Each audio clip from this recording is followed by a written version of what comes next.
Pre, di ba ikaw ang barker dito? Kumo ko nung pasahero rito na late na. Sitas lang, sir. Saan? Sitas lang. Chendisitas? Oo. Nagre-rescue ako rito ng pasahero. Yung mga late na. Kasi walang masakyan yung mga pasahero. Ang tanong ko, late ka na ba?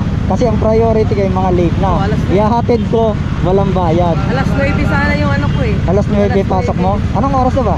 Alas 10 na. Mag-aalas 10? Oh, tara. Anong oras ka ba pumunta ron sa sakayan? Mga ano, 8:45. Pero minsan kasi makasakay kasi ako agad eh. Pero ngayon hindi eh. Ang hirap sumakay. Kasi kung maghabal ka doon, Jenis hanggang Chendisitas, 100 ang hiningi nila. Dito na lang. Maraming salamat. Wala nga naman po, ma'am. Salamat po. Wala nga naman po. Wala nga naman.